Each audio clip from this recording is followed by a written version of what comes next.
Welcome to the Backpacking Podcast, brought to you by Outdoor Vitals, makers of performance first ultralight gear. For John Kelly and my good friend Jeremiah Stringer, we want to welcome you to the show.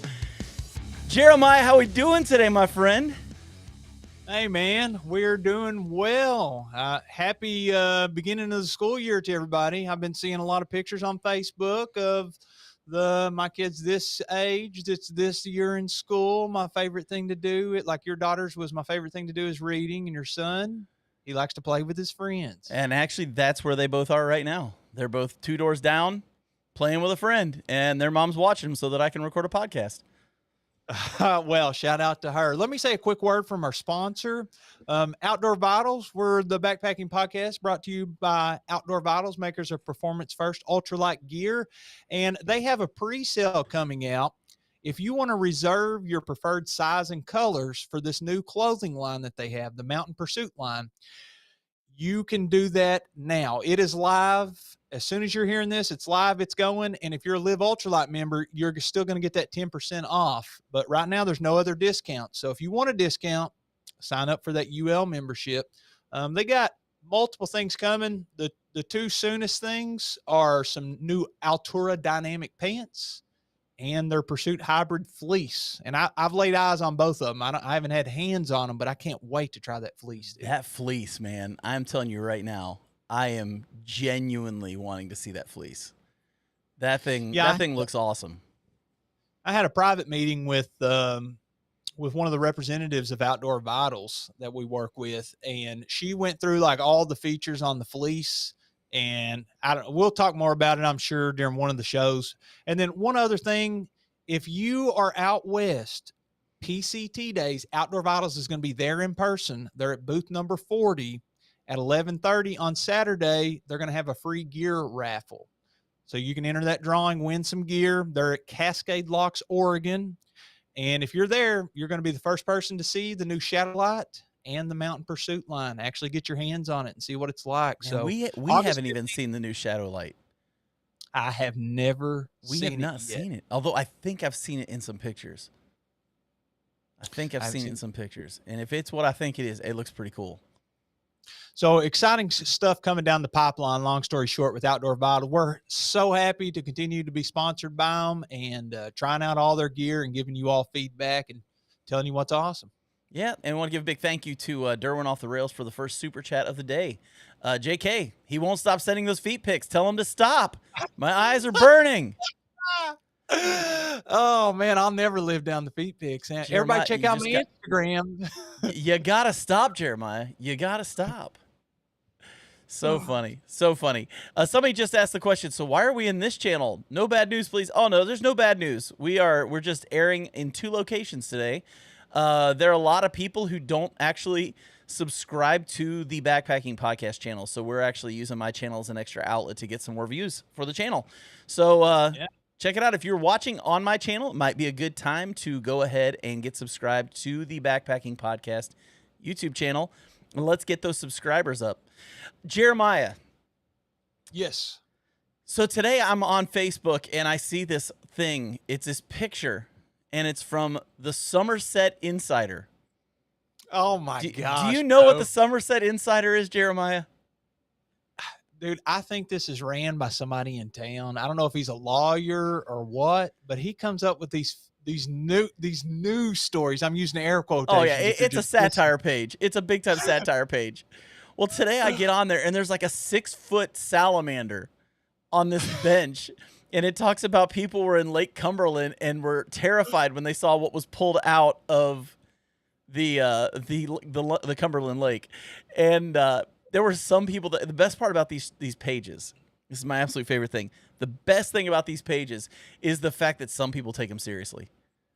Oh, bro, if you read the comments, it's ridiculous. Some of them look believable. I don't know if they're AI generated images or photoshopped or what, but some of it's like, if you live around here, you're like, is this real or not? So I could see if it's the first time, a lot of people get duped, man. It gives me a chuckle. Funny. It's so funny. And there's so much crazy stuff going on in the world. And today we have a guest who has seen a lot of crazy stuff. He is a family liaison officer. He is also the author of the book When Accidents Happen, Managing Crisis Communication as a Family Liaison Officer. We want to welcome to the show. We're very honored to have him on here, Mr. Moose Mutlow. How are you doing, Hey Moose? there. Hey, thanks very much, John and Jeremiah, for having me on. Very Oh, happy to be here. absolutely, absolutely. Now, your accent—that's not a Southern accent. And you say you're from No, it California, isn't. but you don't sound like you're from California. So I came via a lot of places. I actually just got my American citizenship after many years in the country. It was very exciting in Buddy. February. But I came originally from Britain, right in the heartland, Birmingham. I'm a Brummie, born and bred. My favorite soccer team's Aston Villa. If anybody's out there, follows the Premier League. And then at about 18, 19, I started traveling and I never went back. And I ended up fortuitously in California, which has been a wonderful, wild place to be. Well, that's awesome. Well, I was going through some of our analytics, and 1 in 10 listeners of this show are from California. Yep, There you that's go. yeah, concentrated listenership out there. Well, y'all got a lot of outdoor stuff out there. I mean, I wrote down a bunch of stuff that you've done with your life. You talk. Is it okay if I share your age? Yeah, go for it. I'm very proud of it. Okay, awesome. Yeah, a lot of That's life great. experience. That's So great. Moose, we were talking off air, and Moose is 60. So John said you've seen a lot in your life. I wrote down a bunch of stuff. I'll read off a couple of these just in the past, stuff that you've done, just to set the table here. I wrote fishery officer, social worker, bar manager, principal at an elite sporting academy, and you also taught in Kalahari. I don't know if I'm saying that right, but I did write down that's the Swana word, Gala, which means the great thirst. I don't know what language that is, but Well, the Kalahari, it's that big southern desert that's bordered right, by right. South Africa in the south. Mhm. Botswana is the majority part of it. And I lived in the southern part there for a year, working and teaching. Is Kalahari, is that a Swahili word? No, Swahili is up in is That, northern and is that east. Kenya, Is Tanzania, the trade. basically? Yeah, yeah, yeah. Yeah. And it's Setswana and It's like the indigenous people of the Kalahari have the clicks and the words. If you start a letter with an exclamation point, when you hear the people talking, it's like birds singing, and Oh, which that's is one of cool. my favorite words in Setswana is Nunyani, which means bird. But you would hear this amazing rhythm and sound from the people of the desert. It's a gorgeous thing to be around. That's awesome. Jeremiah, we're already getting busted up in the chats, just so you know. Yeah, show us a few of these chats. There's a few things that I'm wanting to ask Jer- Moose Jer- about, but let's Jerry get some of these in. Flowers said Jeremiah may not have merch, but he still has Gonex. So It's a little inside we'll explain that to you after the show. That's a long-standing joke. And then Backcountry Exposure, isn't John 60 next year?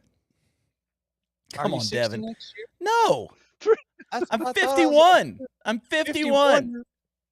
Oh, I he's got far I got away. 9 years to go, man. Come on now. That's just Devin giving me a hard time. So, anyways, they like to bust on us here, man. They like to bust on us, Moose. It's just all part of our life. It's part of our Keeps us life. humble. Yes. Now, Moose, you and I were talking about something before Jeremiah got on, and I'd love to talk about this a little bit because I found it fascinating what you had done. At one point, you lived in North Carolina, Yep. and we were talking about the fact this time of year here in Kentucky, it's oppressive heat. It's always in the mid to upper 90s. It's always 90% humidity, and it's oppressive. And I made the comment that we try not to go backpacking a lot in the summer just because it's so hot. And you were saying that you went 60 days in North Carolina between I'd June, July, worked and summer. August? Right, I'd worked summer contracts over in Western North Carolina, and we do a standard course for Outward Bound, North Carolina Outward Bound was 21 days or 22 days, and you'd work 3 of them over the summer. And so you would just be out there just battling through the rhododendron. You call it roto wrestling or rotoketo, and you would spend weeks crawling on your belly like a salamander. It's the only place I've ever seen people reduced to tears in a backpacking setup because it's just so hard. And we would work. It's part of Outward Bound is developing the skills and learning through the skills about yourself. And you would give groups a fair amount of autonomy. And there were times where you knew the trail was less than 100 feet to your right, but they would be intent on being on a bearing, and they would be crawling through the rhododendron. And you'd watch other groups walk by on the trail. You'd see their feet, but you wouldn't say anything because you want the students to figure out where they are. And you would just spend forever just down in the duff. I don't miss crawling through the rhododendron. I miss the camaraderie and the laughter, but the physicality of it was. And then to be terrified by lightning storms and bumping into copperheads and when you're crossing the creeks and all those surprise pieces. Oh yeah. Yeah. Well, you also said something I think is nice for us to hear, us East Coasters. You made a statement about how West Coasters kind of underappreciate the difficulty of hiking on the east side of the United States. Could you share that a little bit? Yeah, the beauty of the West is your navigation is you rise up and look at your map or your app, and you go, oh look, there's the mountain we want to go to, and there's nothing getting in the way. And when we were in the Cherokee, you needed to learn map and compass because you would have these occasional windows where you could see ridges, or you could look down and figure out where you were in the drainage.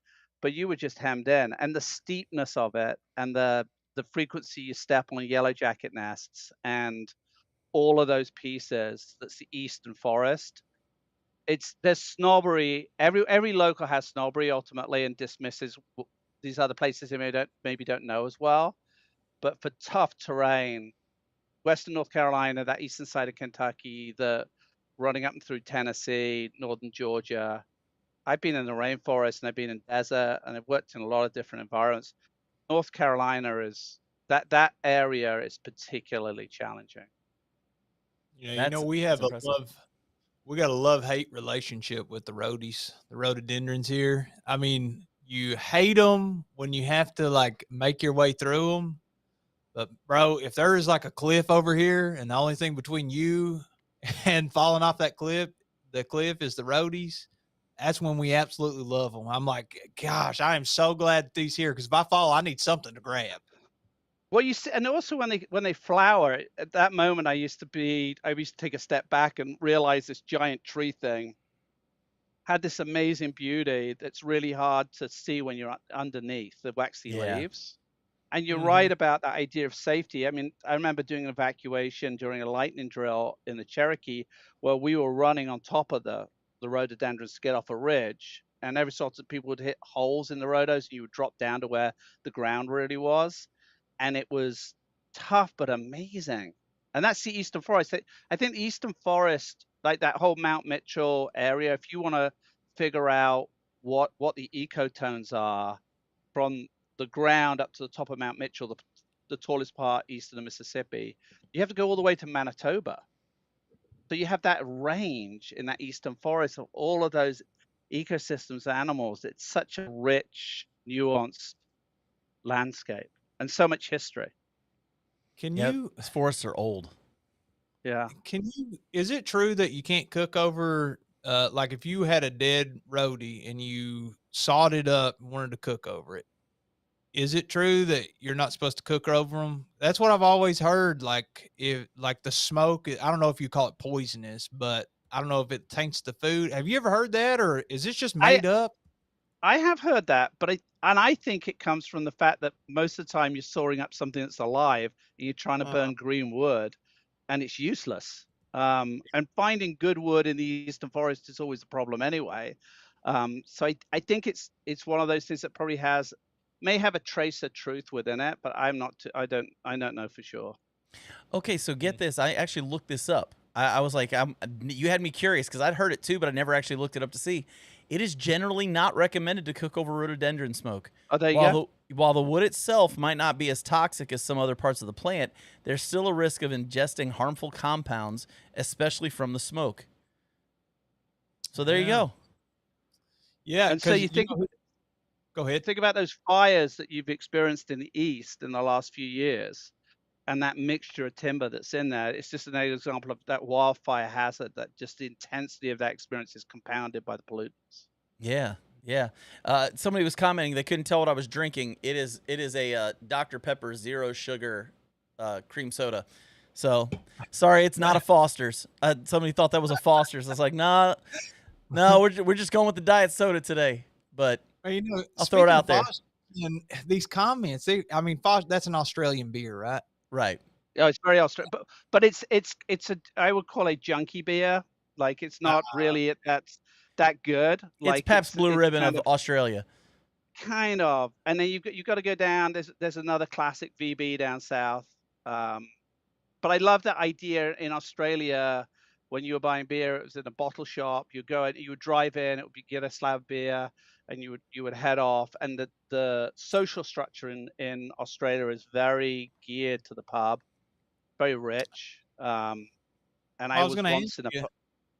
I was in Oh, a sorry. pub, and we were all sitting there, and the radio cackled to alive. It was up in Queensland, up in the northeast, and we were just sitting there. We weren't locals, and everybody jumped up, and they all got in position. One truck took off in one direction, and one truck took off in the other direction. And we were like, "What is going on?" We came out with our beer and looked, and then you hear this, and this aeroplane landed on the main road, and then it taxied into the parking lot of the pub, and then the pilot got out, and the two trucks came back, and everybody had a beer, and then we went back out and they blocked the road, and then he went home, and he'd just flown in for a pint.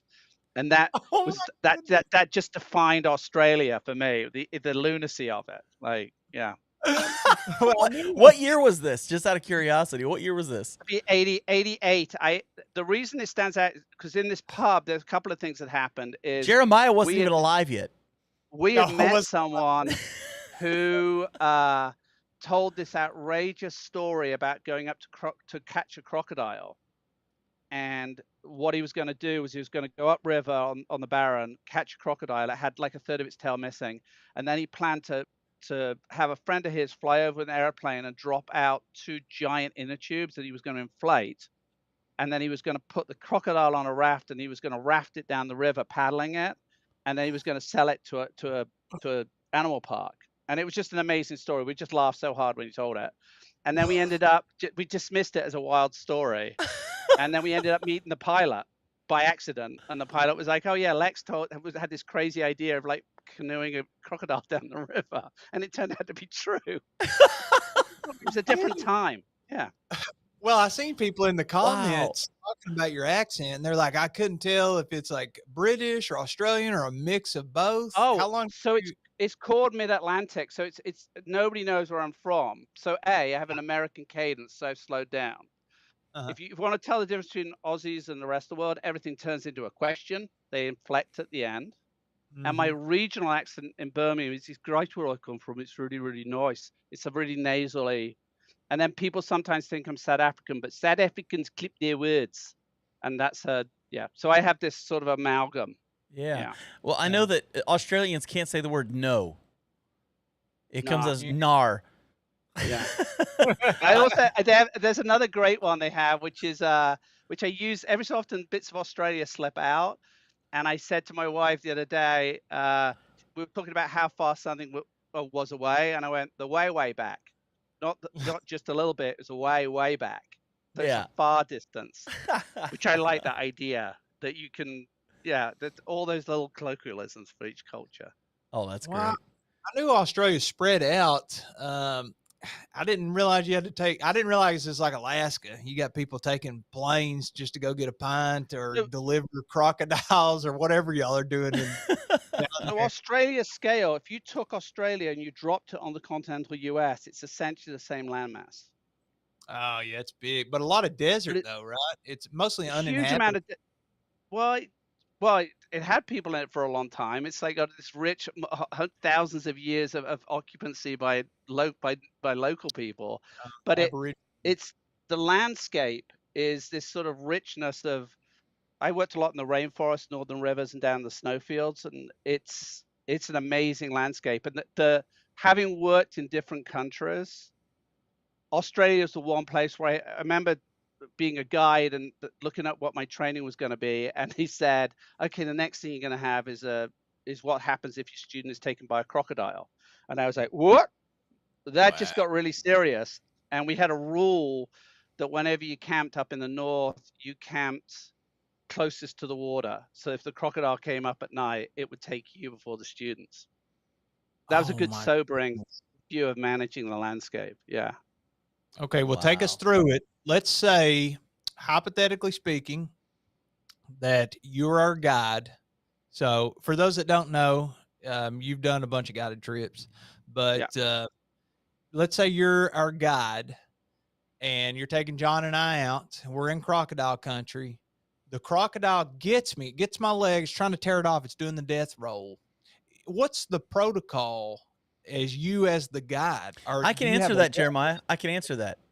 let it We're take just gonna me? be like, sorry, dude, and then we're gonna go find that pub he was talking about and hang out. I mean, that's It pretty much was that. It was yeah. I mean, so what it are you was gonna based do? on size. It was based on size. So Lex Mackey, who was the guy who gave the workshop, said if it's 4 feet, you've got a chance of sort of wrestling it. 5 Uh-huh. feet, maybe you can get it off. Beyond 6 feet, don't worry, don't bother about it. It's done. Oh my goodness. Boy, that is And you, sobering. That is a sobering thought. Well, we're not and you talking don't. about Florida alligators. Like those crocs are beasts over in Australia, aren't they? Oh yeah, they're normal, like 18 feet, big salty. Gosh. And they're silent. Like you would look off the bridge on the Barren, you look down and you'd see their eyes. And we swam a river with croc in it to do a resupply because we were young and stupid. And we found out that the locals had all their dogs. They would have these dogs for pig hunting, and they'd have them around. You'd say, well, what's that dog called? And none of them had any names. We were like, well, why don't you call them names? And they said, because of the crocodiles. So when they swam the rivers, they would swim with the dogs around them. And the Uh-huh. idea being it's a smaller bite size, and the croc would take the dog rather than them. Oh, Wow. that sucks and it's hard to listen to, but at the same time, it's totally understandable. I mean, we've been using dogs as a tool and resource for how many tens of thousands of years? Oh yeah. So, I mean, I don't want to sacrifice them. I have 2 dogs myself, and when they die, it breaks your heart. I mean, you cry, they're part of your family, but also a resource. Yeah, I could definitely see living out there. It's probably harsh too, you Hey, know? Jeremiah, I would give up a dog for you. Oh, thank you, John. I would do the same. Either I one of my would do dogs. that. I would Either one. let the dog die if it meant you'd make it across the river. Yeah, and hopefully Moose would camp and get eaten by the crocodile before me. You'd be a good guide, follow the protocol, self-sacrifice. You would do that for me, right? Well, I think that the sobering thing about crocodiles is that you don't see them a lot in a lot of the areas that you're in, and you see them out on the islands. They're running up and down the coast. So if you're Mhm. fishing on the reef, they'll swim by, and they're sneaky. They'll just disappear in 2 feet of water. You won't see them, Yeah. and they're quick. They're amazingly fast, and that initial sprint. A friend of mine was up in the backcountry in the Atherton, maybe up towards Atherton Tablelands, maybe, and as the rains come, the crocodiles come in, they move up through the impoundments, and they get up further in the backcountry, and then they start eating the cattle. As it dries out, they come down.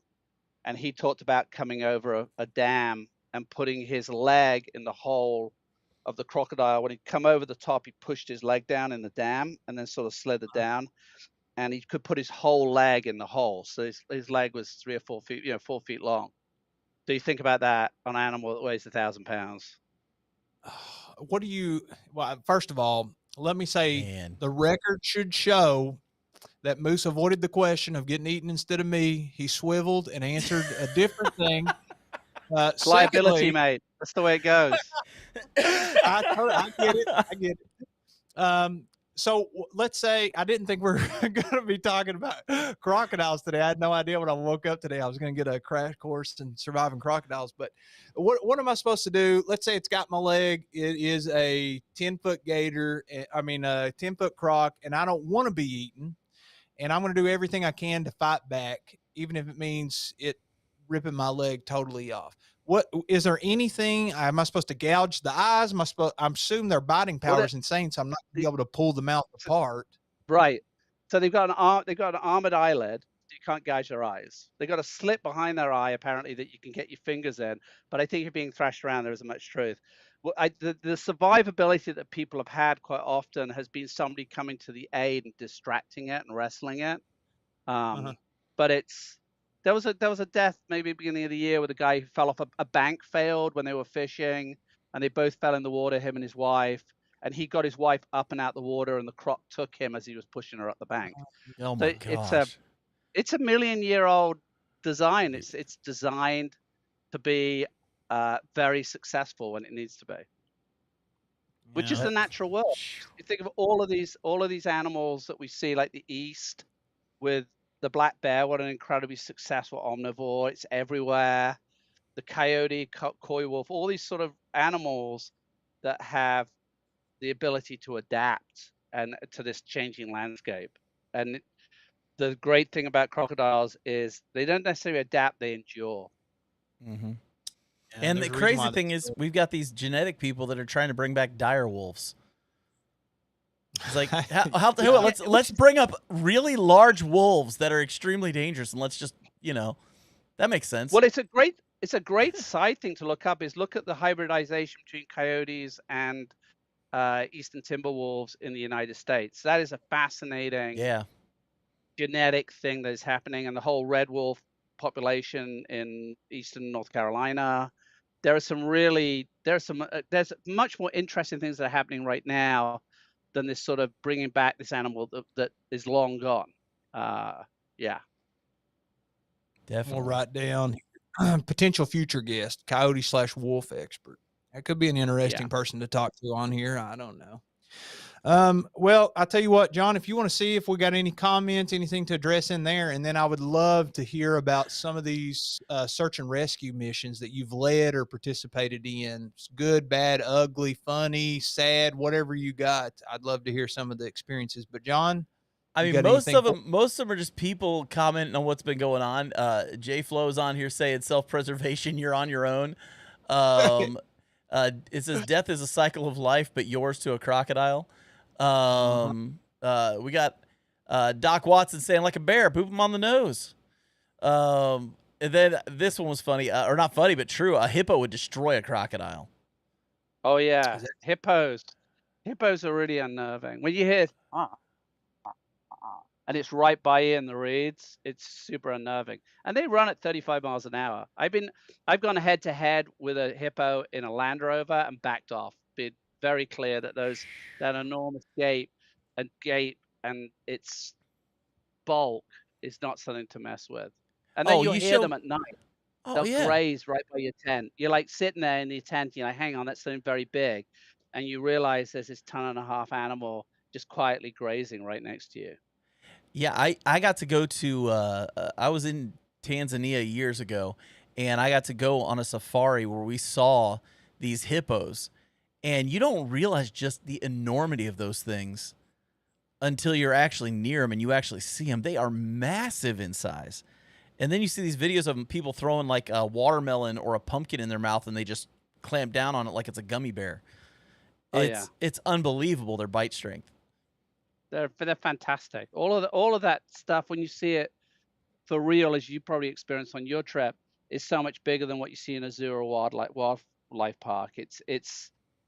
My first trip to Africa when I was 18, I stopped taking photographs because when I got my film back and it was developed, it was just a sort of gray splotch in acacia, and I just couldn't capture it. So I just stopped and started writing.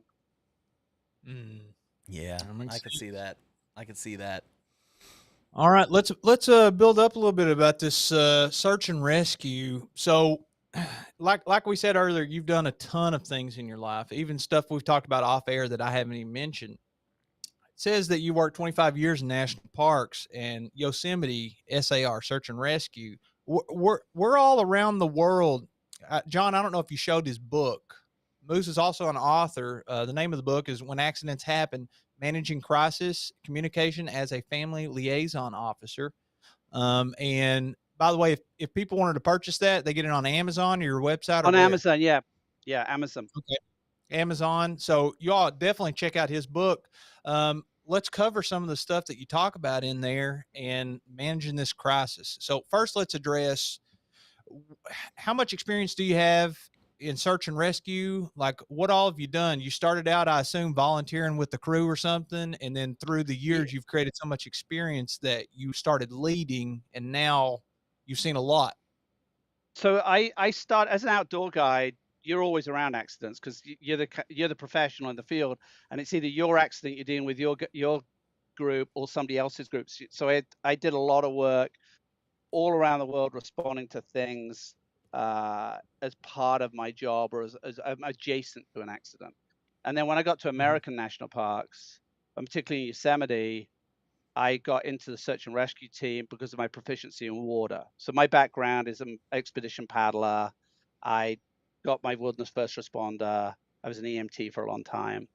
And I just started getting involved as a subject matter expert in responding to a lot of drownings. A lot of what I do is majority, I think 2/3 of the course I've gone on in the river are recoveries. They're not live people. And I work in and around pulling people off the trails for a long time in litters, working in and around helicopters, and then moved up into incident command. And when I got into command, I was really doing a lot of work as family liaison, which is a senior position where you work with the families that are connected to the search or the recovery that you're doing. So you're the incident commander's representative, and you're taking them through this really emotionally charged environment to give them facts that they can rely on and timely updates so they don't feel left out. Are you But I'm almost? Do you almost still feel like? swimming.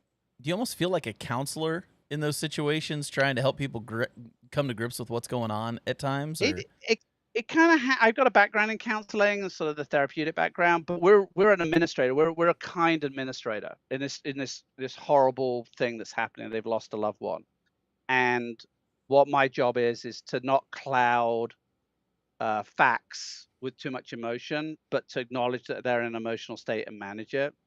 It's it's intense because you go through this idea, you do notifications because someone's been out on the trail and they've done something that 99% of the time they would have been fine with and they got really unlucky, and the parent is coming to terms with it, or you're dealing with the disappointment of a multi-day search and it not coming out how you wanted it to, or ever so often you have this ridiculous thing where actually think it's going to go south and everything says it's going to go south, and somehow 4 days out of it, the person who you looked at 4 days before and said there's no way this guy's surviving walks out of the backcountry, and the thing that almost kills him is the rescue helicopter because he almost runs down in the blades because he's uphill and he runs down to it. That you occasionally have these really good outcomes.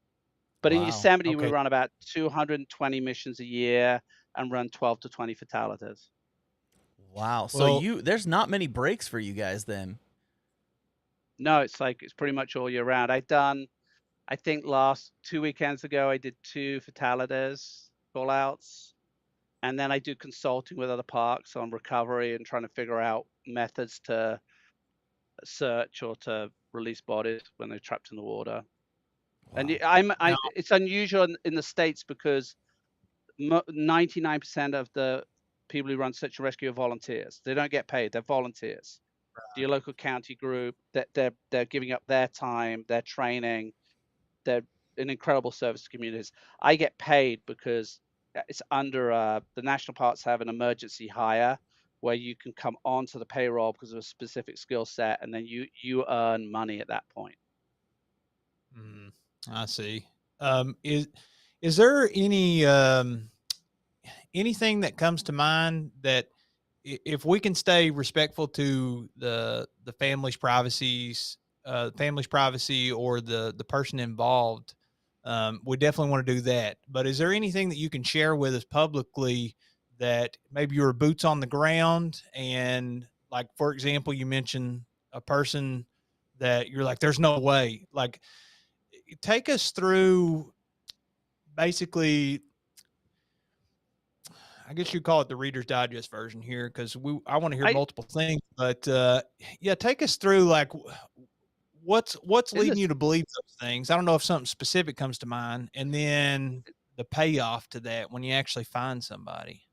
So in the spring, we do a lot of time in the water, just swimming in snowmelt and getting conditioned. And I'd gone out on a training day, and I had my wetsuit essentially on, and the call went out that somebody was in the water. And it's in Yosemite National Park, steep terrain, really consequential. What we say is class 6 water, unpaddleable water. And I just got in the patrol vehicle and zipped up there. And the description of the location we were going in, I'd swum a lot and it's very high flow. It's flood level, but I feel I feel competent going solo. And as we're talking, you're figuring out how big they are, if they are a swimmer, what sort of their background is. And we heard she was like, she was European, she was pretty tall, she was an athlete, and she was actually a life-saving. She was a swimmer. And we're like, oh, good. This is like, okay, if she went in here, I can chase and maybe we'll find her.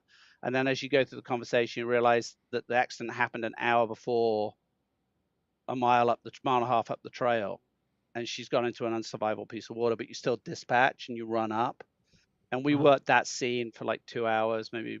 What finished me off was the wash of a helicopter just chilling me to the bone. And that resolved maybe 2.5 months later, that we went out and did a recovery on her body.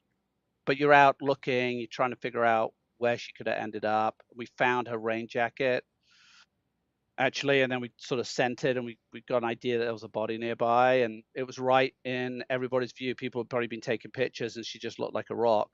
And then Oh, you wow. go and recover, and you pull her out, and for you, you finish the mission, so that's good because you've done that recovery. I think you'll often hear rescuers say, I hope this brings closure to the family. I push back on that because a bit presumptive, because they got a lifetime of trying to come to terms with what has happened in this loss. So we've resolved that part of the mystery. We've brought that person to our loved ones, and then they're going to figure out where they go from there. And the motivation for me in a lot of this is being part of a bigger machine, working in a team that's highly functional. You've all got your roles. You're focused on a selfless task, trying to solve this mystery, and you work in an area of acceptance. You work where you recognize everybody's experience, and it's almost conducted without talking. It's a machine. Well, I have one situation, and this just like an outsider looking in. I went to school like all through grade school, high school. I knew this girl, and she moved up to Alaska, got married, and moved up to Alaska, and then they went on vacation, I believe, to Hawaii from Alaska. And then I don't know if she got in a rip current or what, but while they were on vacation out there, she drowned. I don't think they still have found her body. And I could see, like, at the very beginning, you have people posting on Facebook, hey, she's missing. It happened at this time. If you hear anything, if you see anything, and then they're dispatching people out there to look for her. But I mean, it's an ocean, and she's not the greatest swimmer. And then as each day passes, you see, like, even by hour, you see hope fading, but lots of prayers, well wishes.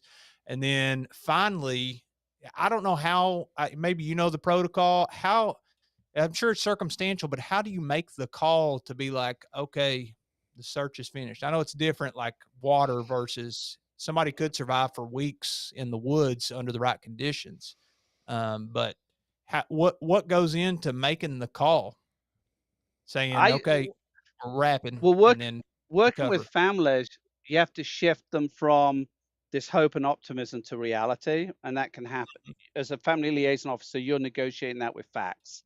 Like, we've got 120 people in the field, we're covering all of this ground, and 4 days in, you haven't found any what we call significant clues. That's when you Mhm, start to work. You've worked with the family to say, if we don't find anything today, it's 4 days. We're going to start changing the way we're doing the search, and actually resources getting pulled off to other incidents. And we caught about limited continuous in the park.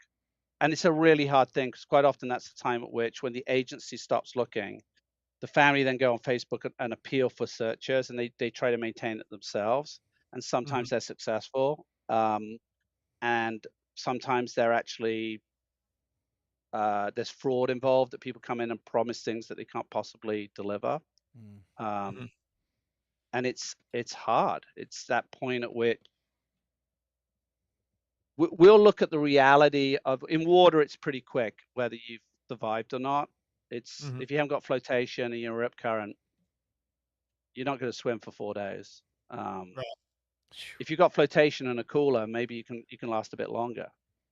But in the backcountry, we'll look at people's backgrounds. So if you've got someone like yourselves who are experienced backpackers, and you've got a bunch of good gear, and you've got a rain jacket, and you might have busted your leg, but you have a tent, I have optimism for a long time. if you're a novice who is going out in cotton and your hoodie and you're using your phone to navigate, I have less optimism. But funnily enough, sometimes those people have the deep sense of survival inside them, and that keeps them going because they know if they stop, they're not going to make it, and somehow they pull themselves out on the far side. But it's a hard thing to negotiate. And I think anybody going the outdoors has a responsibility to not go out and think about their own level of safety, consequence of what they do, and also be proficient enough to aid somebody else who's next to them who needs hand. Because there's a good body of work that shows that people witness people struggling and choose to do nothing and choose to not intervene, and then the accident happens. And it's about, there's a social responsibility as people in the outdoors to try and promote safety, which may be quite difficult in places, but it's go out there and try and help. Well, let me pause you for a second. This is something we've talked a little bit about before. I'd be interested to hear your take as SAR. John and I live in Kentucky, and we talked a lot on here about Red River Gorge, and we frequent it. And there's a lot of tourists. It's very touristy in some areas. Some of the trails are very easy, and you just get a lot of foot traffic. But you always run into multiple people that are very low experience. And we're not tooting our own horn here. I'm just telling you the realities. They're asking you, like, how far is it to the car? Which trail do I hit after this one? And you're like, bro, you're 6 miles in right now. And they're like, I only have an hour to get back. And you're like, the reality is, You're is 3 that hours it's from gonna your take- car. yeah. So I wonder how much responsibility, social responsibility, as you would call it, do we have whenever we're meeting these people? How often or how much should you interject into their, like, how high does the danger have to be? Like, where's the cutoff? Because I don't want to just be walking up to people and being like, do y'all need some help? I got a map here, just because I walked by and overheard their conversation about a little bit of navigation. So is it only solicited, or where do you draw the line? I've drawn the line where I see people doing dangerous stuff, and I can say, I'm in search and rescue, and I've been up here last week, and I saw somebody. We were dealing with somebody who fell off the edge here, so I can be pretty confrontational and straight with that, and I feel pretty confident. But it's also my backyard, and I have a veneer of sophisticated accountability. Like, I can be there and be like believable.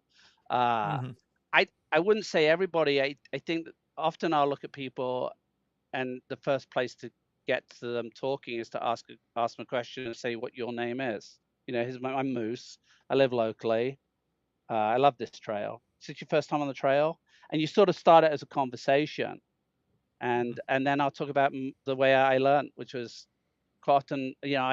I kind of bit off more than I could chew. It's really easy when I didn't have that reference point, and so I want to have a positive experience and sort of talk about it in my terms, so it's less confrontational. And if people chill you out, then I don't push it. But if somebody's doing something, particularly around kids, that is dangerous near the water, I will step up and be like, people drown here in a moment, and it's me getting in the water. But it's a hard thing to negotiate because people are defensive. And I think the biggest contribution you can do right now is what you're doing with a show like this, is having knowledge get out there and get experts on and people to talk about it, encourage viewership, and encourage people to find good mentors and be an apprentice and seek to learn every single day you're in the outdoors and encourage good behavior. That's where it starts. It doesn't start necessarily in the reactive level of being on the trail. It starts in the work that you're doing here with this show. Well, that is And encouraging. I think the other piece about it is to look at the next generation and look at groups that are trying to help young people who are disconnected from the outdoors get good mentorship. So whether it's groups like National Outdoor Leadership School and Outward Bound, which are quite expensive, those are great places to have scholarship to. But the other thing is big city mountaineers, places that actually work with people who don't have the money and give good mentorship and use the outdoors as a medium to learn through. There are plenty of places out there that do that and participate. It doesn't happen in a vacuum. It needs people to be engaged. Yeah, I would. for education. Yeah, and I would say probably just to kind of mirror what Jeremiah was saying, one of the biggest things I see are people who come out with no maps. They hear there's a great place to go hike. They don't bring water. They don't bring a backpack with anything in it in case of anything happening, and they get lost. They take a wrong turn. They don't know where they're going. They end up 5-6 miles in the woods where they didn't realize they were going to go in that far. And at least where we are, that always seems to be the thing. I know we talked to someone who was with Search and Rescue in Wolfe County here in Kentucky, and there was a guy who just he got out there and he got lost. He didn't know where he was going. Luckily, he made it, but he almost didn't. They were about to give up when somebody got word that they found him, and it's amazing. I tell people all the time, don't go out in the woods unless you have a plan for what you're going to do when you get there. It's amazing to me how many people fail before they even get there. I would balance that because as a kid, I'm sure you guys are models of this, that you would go and do stuff that was right on the edge of sensible. Oh, yeah. Like stupid and sensible are very, very, very close together. Yes. And that we had the benefit of this outdoor immersion as young people that is rarer today, right? You're probably passing it on to your kids. Awesome. And so whenever I interact with people who are having that epic, I look at their reference, and maybe it's their first trip, and it's the thing they should have experienced when they were 6, and they were going too fast on a bike, and they went off a jump that their buddy had built, and it just flattened as soon as they hit it, and they got really cut up, but they were only traveling at 12 miles an hour. It was okay. And they're sort of doing it at 22. And so I always look at people as constituents for the outdoors.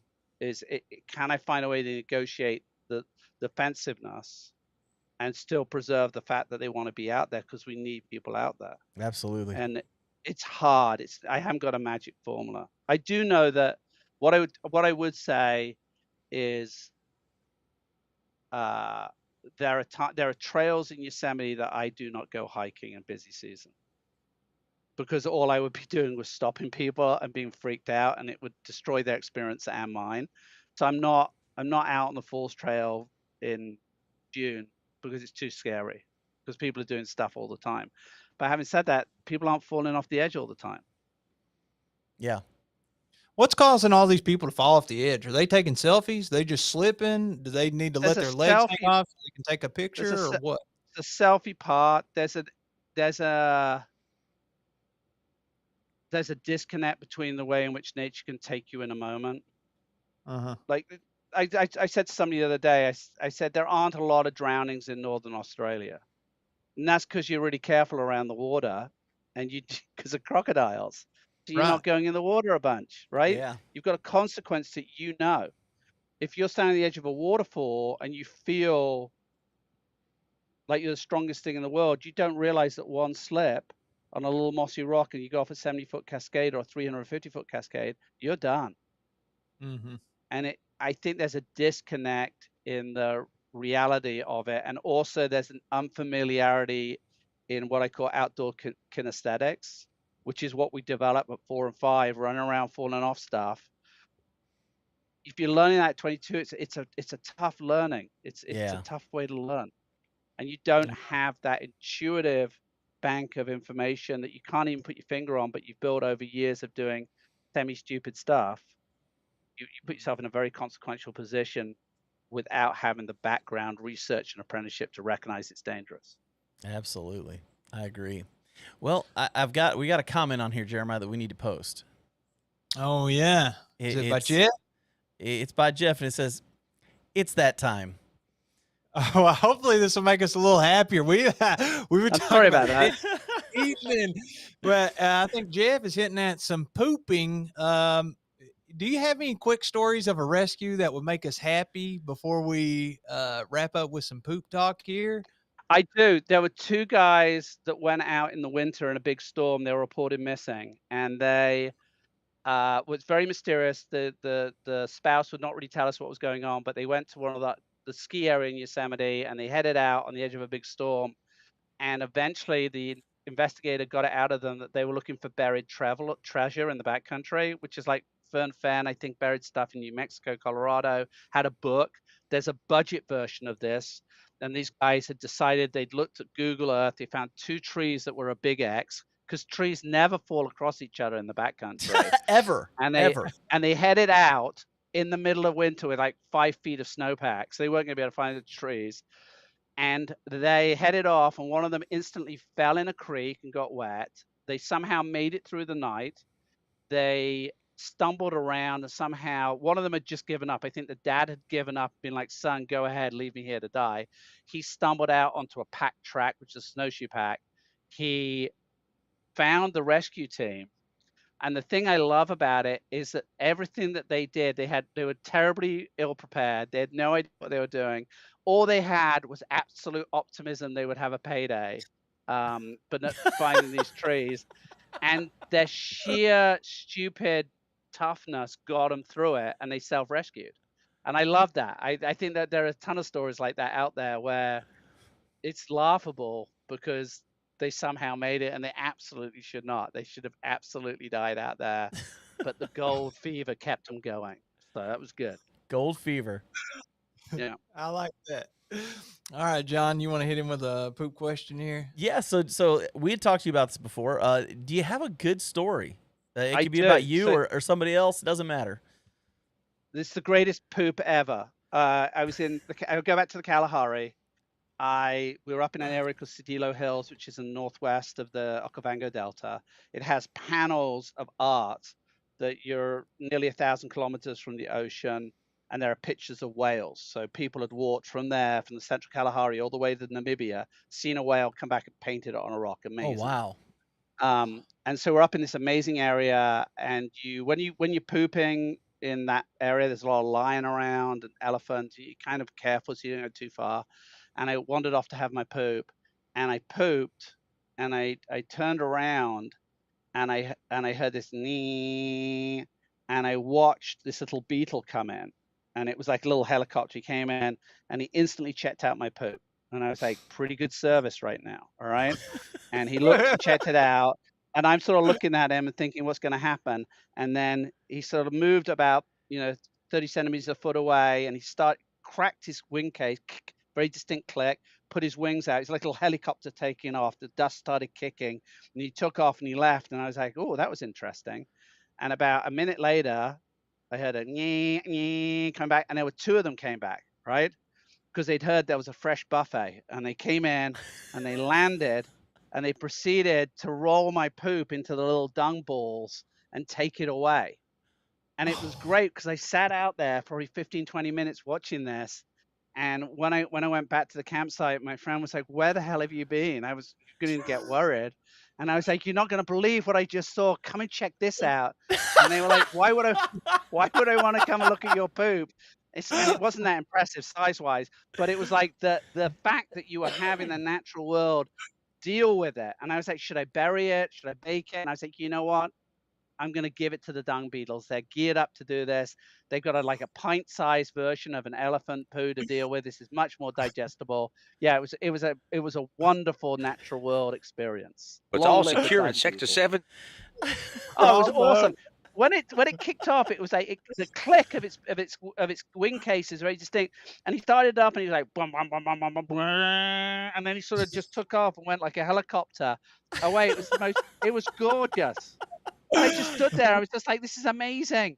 That was easily the most unique poop story we have ever gotten from anybody, and I'm not even kidding. Jeremiah, is that safe to say?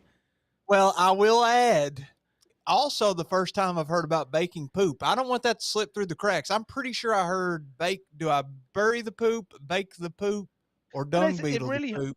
Really hot environments, it can dry out so fast and dust up that if you're not a hugely traveled area, it's maybe the best thing to do because it stays on the surface. Dung beetles get to go at it. If you stick it down below, what's going to happen with it? Very few animals bury their poop. Mm-hmm. I once hit an elephant. Elephants leave like these enormous mounds on the roads, and in South Africa, you can drive pretty fast through some of the game reserves. And I was doing 120 kilometers, like 70 miles an hour, and I hit a pile of elephant dung on the road, and I thought I had ripped the exhaust off the bottom of my car. It was it was profound because it baked on the outside, and then as soon as we blew it open, the flies were on it so fast and on the bottom of the car. Yeah. Wow. Wow.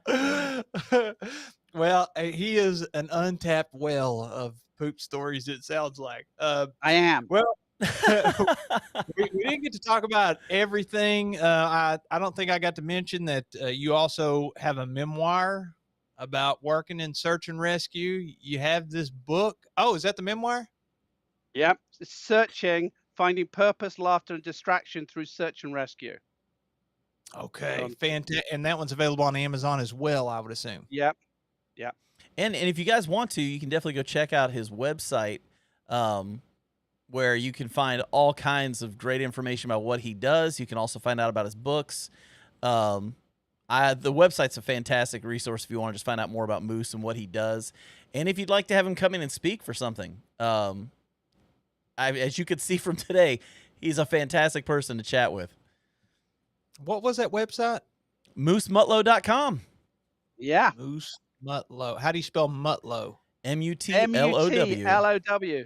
I do like it on the word on spelling. It will suggest words, and it comes up. Mutlow comes up as outlaw, and I really like that. Ooh. Yeah, that's Moose mean. outlaw. Sounds like you're somebody who goes Yeah. out and shoots moose all the time. Yeah, you're a I'm moose not. poacher. I love them. Yeah, they're very nice. They're just cows on stilts. True that. Well, yeah, there's a lot of other stuff that I would love to ask you about. If you want to grace us with your presence again, I'm sure I don't want to speak I'd for love John, to. but I would, yeah, we'd love to have you back on and talk to you more. Like John says, it's a fast hour, but John, if you want to take it away here, he usually tells the guests hang out for a sec. Yeah, just hang out for a second. We'll get back with you in just a few minutes, and we'll hang out with you in the green room. But thank you for being on today, and we really appreciate you, man. Really appreciate you. Thank you very much, and keep going, spreading the message of the outdoors. It's a good thing. Well done. Absolutely. Thank you. You're right, man. Not enough time. Just not enough time. Not with Moose. Man. Wow. Well, I didn't know we were going to start talking about crocodiles and hippos. And I mean, so what people don't realize is Jeremiah sends me this picture. It's a picture of a notebook pad. And it's basically show notes. Like, hey, let's hit these spots during the show today. And I don't think we hit but 3 of them. It's untapped, bro. It's totally untapped. We did get some good comments though, that I want to make sure I get on here real quick before we do it. Devin had a couple really good ones. He said the book Death in Yosemite is fascinating information from the point of view of data, humbling how many people lose their life from simple mistakes or just freak situations. And then he also posted on here, another good book to read is Lessons Learned 2, good risk management information. So definitely check those out. We also had J Flo was on here and he corrected you. He said, Jeremiah, it's called Cliff Notes version. Reader's Digest version makes you sound as old as John and myself. Well, I'm seasoned, 32 years seasoned. Yes, you are. And then Chance Brave got on here and said, yes, I finally made it to alive. So welcome on board. Welcome to the family there, Chance. Good to have you in, man. So yeah, a lot of great comments going on. Wish we could have gotten to more of them, but when you have a fascinating guest on, sometimes you just can't get to all the questions because you really want to keep the chat going. So Jeremiah, anything to say before we head out of here? Well, I will mention briefly, I did get to catch up with Mr. Backpacking with Jason, sir. Unfortunately, Bridget and I did some landscaping outside the house a few days before, and I don't know if I got into poison ivy or it kind of felt like that time that I sat down in some moss, and I remember I had like a macro lens and I was filming. I was like, what are these little bugs, little pink? Oh, I was like, this is so interesting, but they were actually chiggers and I might have gotten back into those. That's what it feels like. So I'm eat up, bro. I got out there with Jason and then just started scratching. And there's no higher cortisone cream whenever you're already out there and you're backpacked in, you set everything up. So I don't think you slept well that night, huh? Jason.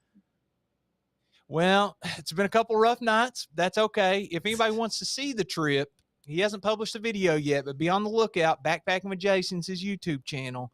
and he did film us out there swimming in the Big South Fork River and hanging out and having a good time. But yeah, man, I guess other than that, I'll see everybody next week. Yeah, and I gotta say, just to kind of go with your water topic, Cabela's is doing like their big like month-long sale, everything's on sale thing. I might have purchased a kayak. Oh yeah, Just saying, that's what I'm talking about. I might have purchased a kayak that's kind of a fishing, hunting kind of kayak that's meant to kind of lazily go down the river. Should be kind of nice. Now we got another opportunity for a trip, a little catalyst for a trip, kayaking. I like it. That's Congrats, what I'm saying, dude. man. That's what I'm saying. I've been wanting to get one for a while, and I couldn't beat the deal on the one I got. So with that said, we're not going to bore you with my purchases at Cabela's. We will catch you all on the next one. We'll see you guys.